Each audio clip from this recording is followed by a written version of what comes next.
नमस्कार, मैं हूँ एकता क्षितिज फाउंडेशन से। आज हम हमारी एनाटॉमी सीरीज में जो हमने पहले पुराना पढ़ लिए थे एक्सियल सिस्टम, उसके बाद हम देखेंगे अपेंडिकुलर स्केटन, जिसमें मैंने पहले बता दी थी कि 80 बोन्स होती है और उसको क्लियर आपको बताई थी कि कौन सी बोन कहाँ कहाँ होती है। आज हम देखेंगे अपेंडिकुलर स्केटन, जिसमें 126 बोन होती है। वो हमारी होती है लोअर लिम्ब और अपर लिम्ब में। तो जो हमारा अपर लिम्ब होता है उसमें 64 बोन होती है और जो हमारा लोअर लिम्ब होता है 62 बोन्स होती है। वो कैसी होती है मैं बताती हूँ। सबसे पहले जो हमारा अपर लिम्ब होता है, मतलब हमारी ऊपरी भुजा में 64 बोन होती है, 64 बोन, जिसको हम बोलते हैं पेट्रोलर गर्डिल। पेट्रोलर गर्डिल में 2 बोन होती है, जिसको बोलते हैं हम स्केपुला, जो 2 होती है।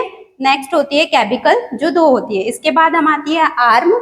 आर्म में हमारी जो बोन होती है उसको बोलते हैं हम ह्यूमरस। ह्यूमरस जो होती है वो 2 होती है। उसके बाद आता है हमारा फोर आर्म।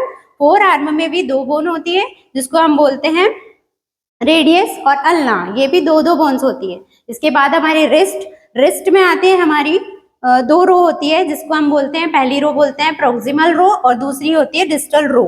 इसमें हमारी 4 बोन होती है, जो टोटल एक हाथ में 8 बोन होती है और दोनों हाथ की हम अगर क्वांटिटी करें तो 16 बोन्स हमारी इसमें होती हैं। उसके बाद हम आते हैं हमारे मेटाकार्पल्स में। मेटाकार्पल्स हमारे एक हाथ में होते हैं 5 और दोनों हाथ के मिला के होते हैं 10। तो ऐसे करके ये हमारी बोन्स जो मेटाकार्पल्स होती हैं वो 10 होती हैं। इसके बाद आते हैं हम फैलेंजिस। फैलेंजिस में जो हमारी बोन्स होती हैं वो होती हैं 14। एक हाथ की 14 बोन्स होती है और एक हाथ में 14, तो टोटल मिलाकर ये 28 बोन्स होती हैं। तो ऐसे करके हमारे अपर लिम्ब में 64 बोन होती है। इसके बाद मैं आपको बताऊंगी लोअर लिम्ब। लोअर लिम्ब में हमारी 62 बोन होती है। इस साइड होती है 31। तो हमारी जो 62 होती है वो लोअर लिम्ब में होती है। तो सबसे पहले होते हैं हमारे पेल्विक गर्डिल। पेल्विक गर्डिल में हमारी होती है इलियम, इसियम और प्यूबिस। ये भाग मिलकर हमारी हिप बोन का निर्माण करता है, जो हमारी हिप बोन होती है। उसके बाद में थाई। थाई में हमारी 2 बोन्स होती है, जिसको हम कहते हैं फीमर और पटेला।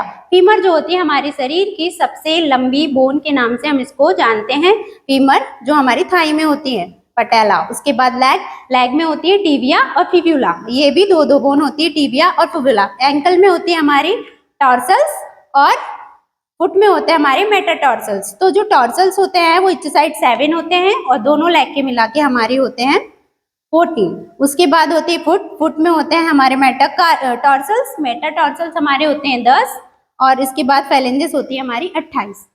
तो आज जो हमने स्केलेटल सिस्टम पढ़े हैं उसमें अगर आप अपने बच्चों को, स्टूडेंट, मेडिकल जो भी स्टूडेंट है, मेडिकल स्टूडेंट है, अगर वो आसानी से इसे सीखना चाहते हैं स्केलेटल सिस्टम को, तो आप ऐसा स्केलेटन बुलवाकर उसमें खेल खेल में भी आसानी से 206 बोन याद कर सकते हैं अपने नाम की तरह। इस स्केलेटन को आप गेम की तरह अलग अलग तोड़कर फिर उसे जोड़कर इस हड्डियों के नाम एंड इनके जॉइंट्स को अच्छे से रीड कर सकते हो। इस प्रोडक्ट की लिंक हमने हमारे इस वीडियो के डिस्क्रिप्शन में दी हुई है। इसे परचेज करने के लिए आप वहां पर विजिट कर सकते हैं। तो मैं आपको बताती हूँ कि जो हमारा स्केलेटल सिस्टम है वो आज हम कंप्लीट कर चुके हैं, जिसमें मैंने आपको बोन्स के नाम बताए हैं।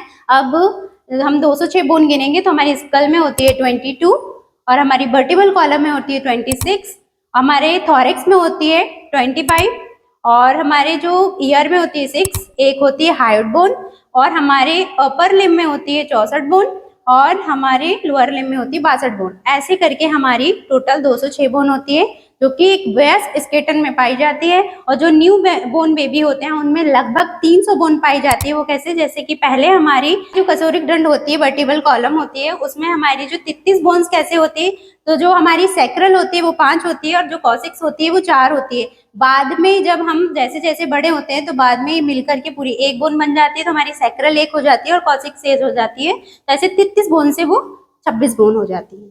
इसी तरह की जानकारी से जुड़े रहने के लिए हमारे चैनल को सब्सक्राइब करें। और मैं अब आपको आगे इसमें बताऊंगी जो हमारी बोन्स होती हैं वो कैसे मूवमेंट्स करती हैं, जो हमारे ज्वाइंट्स होते हैं वो कैसे होते हैं, इनमें संधियां कहाँ कहाँ पाई जाती है और किस ज्वाइंट से कौन सी मूवमेंट होती है।